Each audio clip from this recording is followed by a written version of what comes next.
খাওঁ আৰু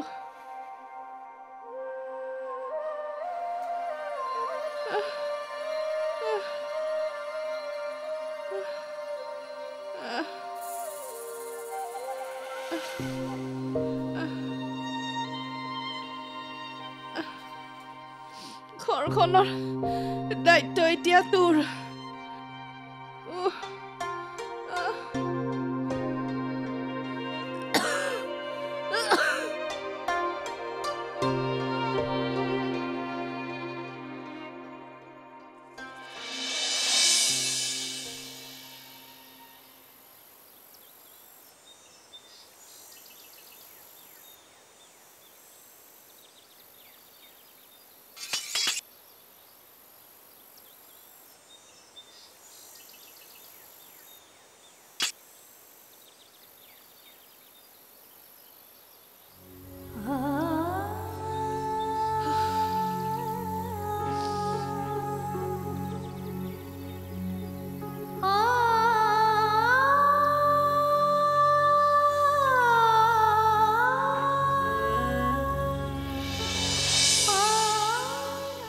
আৰাম কৰি আছ হা নুঠিবি কেলে উঠিছ আজি বৰ ভাল দিন বুজিছ তোৰ মা আহি পালে খবৰটো একেলগে জনাম বুজিছ ৰাতিপুৱা মাৰ খুব জ্বৰ উঠিছিল তথাপিও কামলৈ গৈছে উপায়তো নাই তোৰ নিজৰ অলগদ্ধ এজনী আছে যেতিয়া কামলৈ যাবই লাগিব বেমাৰ আজাৰ বুলি কি কথা আছে হয়নে নহয় আই এনেকুৱা ঠাইত কথা পাতি আহিছো একো গণ্ডগোলেই হ'ব নোৱাৰে আমাৰ দুখৰ দিন শেষ হৈ গ'ল বুলি ধৰি ল পিতাই কি হ'লনো তই সেইবোৰ ভাবিব নালাগে মই যি কওঁ তই তাকেই কৰি যাবি হ'ব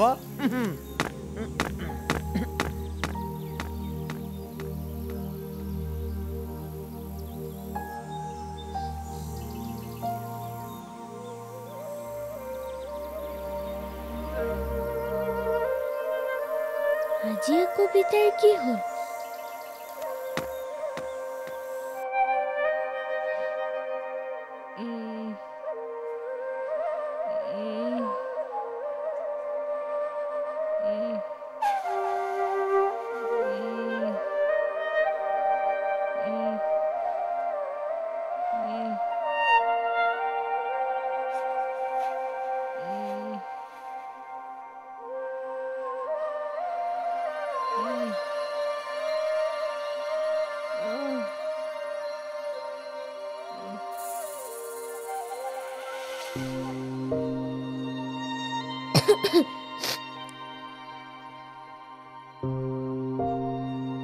হ'ব আৰু নিদিবি জ্বৰটো এনেই কমি যাব নাই মা তোমাৰ গাটো এতিয়াও গৰম হৈ আছে চোৱাচোন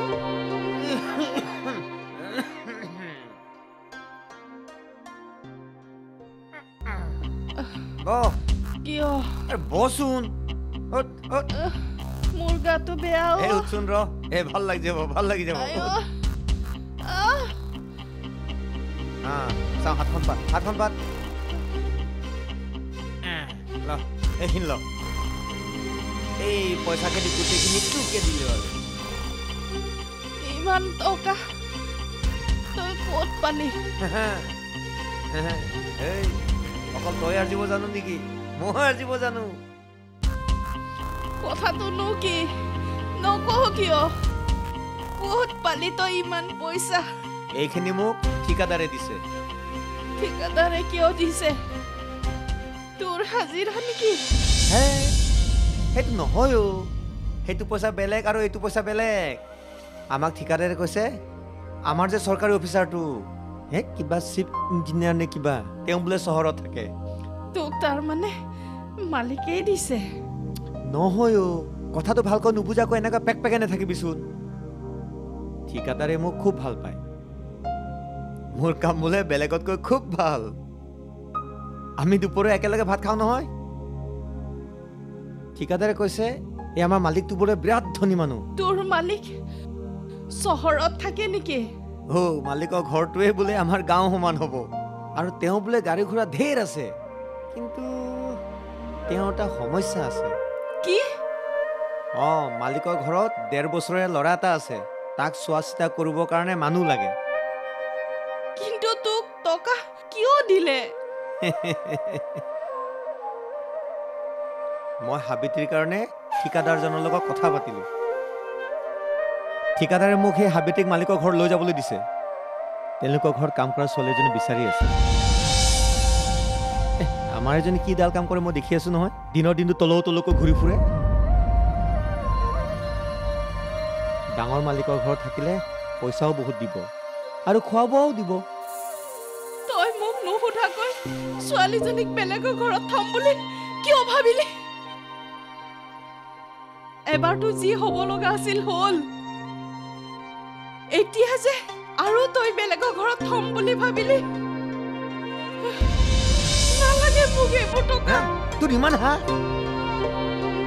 ঘৰলৈ লক্ষী আহিছে আৰু তই এনেকৈ ঠেকেচা মাৰি দিছ।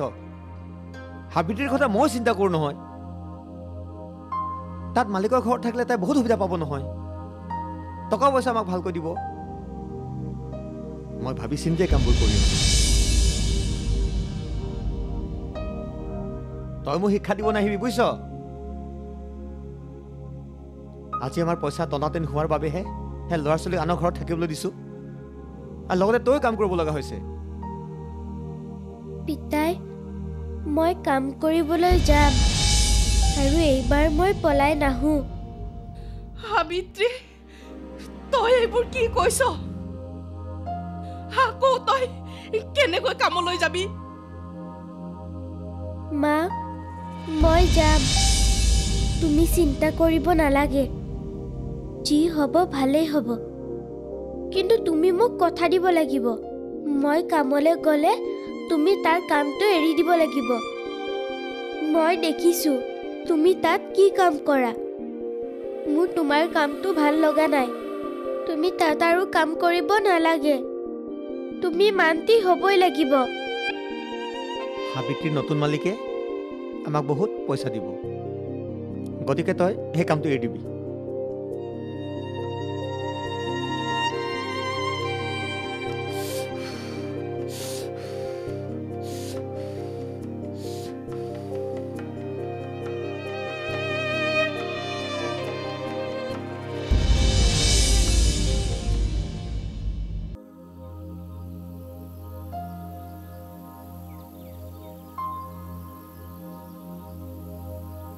তাৰ মানে সাবিটিক আকৌ কাম কৰিবলৈ পঠিয়াবি?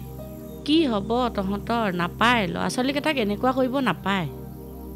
ৰমেনৰ মালিকৰ ঘৰ বুলি কৈছে যেতিয়া ভালেই হ'ব চাগে। মোৰ তাইক পঠিয়াবলৈ মন নাই। পিছে এইবাৰ দেখোন তাইও যাবলৈ মান্তি হৈছে। কিন্তু কিয়? তাই দেখোন যোৱাবাৰ নিজেই পলাই আহিছে। বুজিছোঁ, তহঁতৰ কাজিয়া পেচাল দেখি দেখি তাই চাগে আমোৱালে। এদিন তাই মোক দোকান এখনত কাম কৰি থকা দেখা পালে। সিদিনাৰে পৰা তাইৰ মনটো বেয়া। তাইক মই বহুত বুজাবলৈ চেষ্টা কৰিলোঁ। নাই, ওলটাই মোকহে কামটো এৰি দিবলৈ কৈছে। বাপেকক কথাটো কোৱাত বাপেকেও দেখোন মানি লৈছে। তোৰ বৰ বুজা ছোৱালী দেই তাই। তোৰ কষ্ট দেখিয়ে তাই কামত যাব ওলাইছে। পিছে তাই কামত গুচি গ'লে তই বাকী ছোৱালীকেইজনীক সময় দিব পাৰিবি? মই ভাবিছোঁ দেওবৰীয়া বজাৰত চাহ পিঠাৰ দোকান এখনকে দিম। অঁ, ভালেই হ'ব। তই মই একেলগে দোকান দিম। এই মতাকেইটাৰ লগত থাকিলে আমাৰ একো নহয়। দেওবৰীয়া বজাৰত আমি লাভো কৰিব পাৰিম। পিছে এটা কথা নহয়, ৰমেনে যে সাবিত্ৰীক থ'ব যাম বুলি কথা দিছে, মালিকৰ ঘৰখন বা কেনেকুৱা? পৰিয়াল ডাঙৰ হ'লে কামো বেছি হ'ব। কাম বেছি হ'লে তাই আগৰ বাৰৰ দৰে আকৌ যদি পলাই আহে, ৰমেনে তাইক জানো নিপিটিব? ৰমেন হৈছে এটা বেপাৰী মানুহ। য'তেই ভাল সুযোগ পায় তাতেই ল'ৰা ছোৱালীকেইটাক থ'ব। সাবিত্ৰীয়ে চাগে এইবাৰ গুচি নাহিব। তাই এবাৰ তোৰ কথা ভাবিয়ে পলাই নাহিব চাগে। পিছে তোৰ মানুহটোনো ক'ত? আছে চাগে ক'ৰবাত খাই দাই পৰি। সাবিত্ৰীক থ'ব বুলি পইচা দিছে নহয় মালিকে।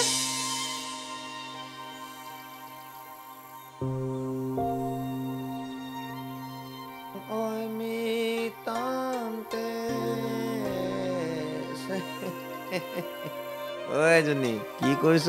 পিতাই, কচু কাটিছোঁ। কাট কাট, হেই কাট। তোৰ নিচিনা বয়সত মই কিমান কাম কৰিছিলোঁ। মোৰ দেউতা আকৌ মোৰ নিচিনা নাছিল দেই। ল'ৰা ছোৱালীবিলাকে কাম নকৰি বহি থকা দেখা পালে খুব পিটন দিছিলে। আমি আকৌ সেই ঠেকা খাইহে শিকাবি ধৰ দেই। তাৰ তুলনাত তহঁতে কিন্তু খুব আৰামত আছ তহঁতে সকলোৱে ভাব মই খালি পইচাৰ পিছত দৌৰি থাকো কিন্তু আমাৰ সঁচাকৈ খাবলৈ নাই তহঁতৰ ওপৰতে ভৰসা তোৰ সৰু কালত যেনেকুৱা আজি তই কষ্ট কৰি আছ মানে আমাৰ পৰিয়ালটোৰ কাৰণে ঠিক ময়ো মোৰ পৰিয়ালটোৰ কাৰণে সৰুতে খুব কষ্ট কৰিছিলোঁ পিতাই সৰুতে মোক অকলে পাহাৰলৈ খৰি কাটিব পঠিয়াইছিল পাহাৰৰ হাবিখন বনৰীয়া জন্তুৰে ভৰি আছিল মই তাত সদায় অকলে যাবলৈ ভয় কৰিছিলোঁ কিন্তু দায়িত্ব কি বস্তু পিতাই কিন্তু সৰুতে বুজাই দিছিল এটা পৰিয়ালৰ সুখ দুখখিনি সকলো সমানে ভগাই ল'ব লাগে বুজিছ মোৰনো কি কেইদিন জীয়াই থাকিম মুঠেৰে জীয়াই থকা কেইদিন ভালকৈ খাই বৈ জীয়াই থাকিব পাৰিব লাগে আৰু জীৱনত কি পালো কি নাপালো সেইবোৰ হিচাপ কৰি লাভ নাই কিন্তু মৰাৰ আগতে মদটো ভালকৈ খাই ল'ব লাগিব দেই পিতাই কি হ'ল পিতাই পিতাই কি হৈছে পিতাই কি হৈছে তোমাৰ পিতাই পিতাই অ পিতাই কি হৈছে পিতাই তুমি শুই গৈছা কিয় অ কোন আছা আছো না পিতাই কি হৈছে পিতাই তুমি কিয় চকু মুদিছা পিতাই আছো না পিতাই কি হৈছে চাচোন পিতাই পিতাই কি হৈছে কোনো নাই নেকি অ কোন আছা পিতাই কোনো নাই মই গাঁৱৰ পৰা কাৰোবাক মাতি আনো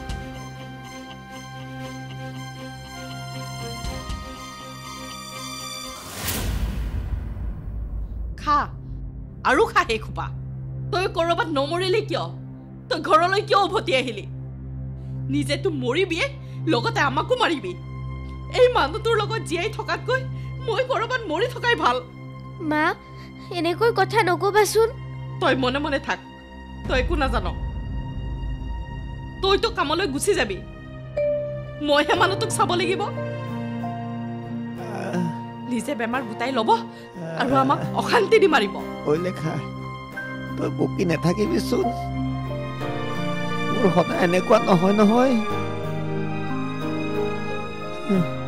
আজি কিয় জানো মোৰ মূৰটো হঠাৎ এনেকৈ ঘূৰাই গ'ল মইতো মতে জীৱনৰ প্ৰথমবাৰৰ বাবে খোৱা নাই নহয় ডেকা কালৰ পৰা খাই আহিছো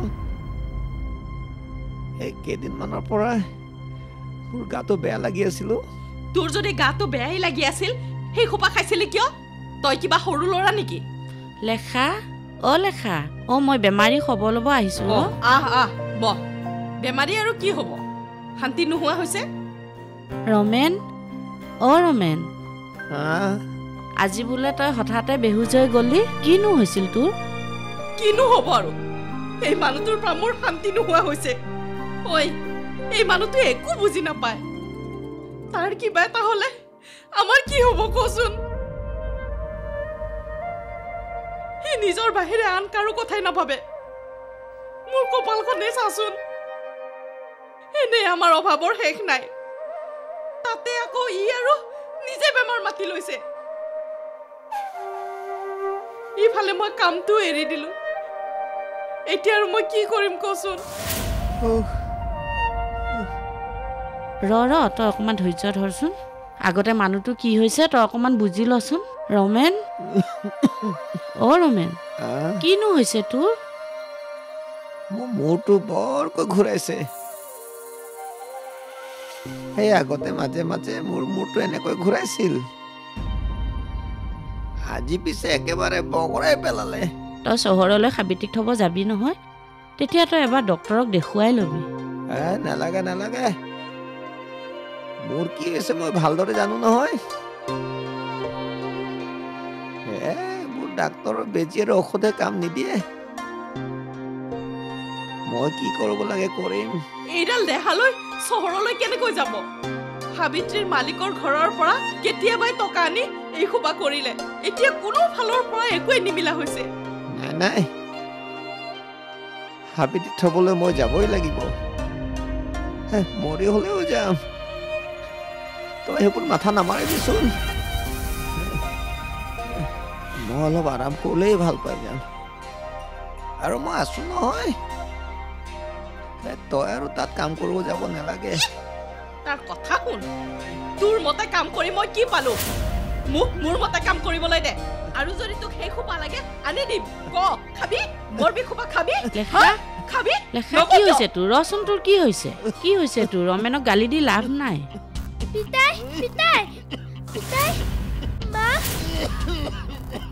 পিতাই পিতাই পিতাই পিতাই মা পিতাই পিতাই যা যাচোন যা পানী অকমান লৈ আহ যা খা আৰু খা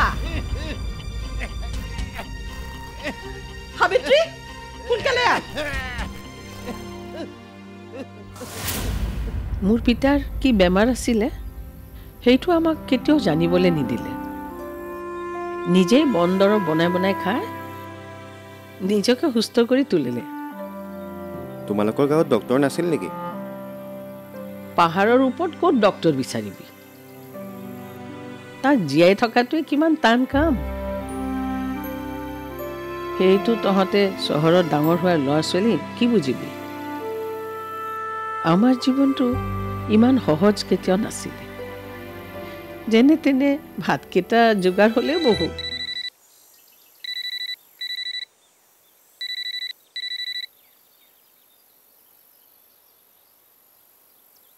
হেল্ল' মই তোমাক অলপ পিছত ফোন কৰি আছোঁ ৰ'বা প্লিজ বুজিবলৈ চেষ্টা কৰাচোন এতিয়া নোৱাৰোঁ নাই নাই এতিয়া ক'ব নোৱাৰোঁ মই পিছত ফোন কৰি আছোঁ এতিয়া বাই হা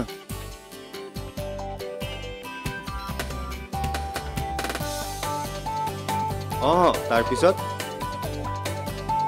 কাৰ ফোন নাই মানে মোৰ পৰা কথা লুকাই লাভ নাই দেই মই তোৰ আইতা তই মোক মেলিলেই মই গম পাওঁ আইতাৰো যে কথা আৰু তোৰ বয়সটো ময়ো পাৰ কৰিছোঁ মোক ফাঁকি দি লাভ নাই কোন হয় ফ্ৰেণ্ড আকৌ তাৰমানে তই সঁচাকৈ ডাঙৰ হলি বেলেগ মানুহৰ দায়িত্ব ল'বলৈ পাৰিছ আইতা আচ্ছা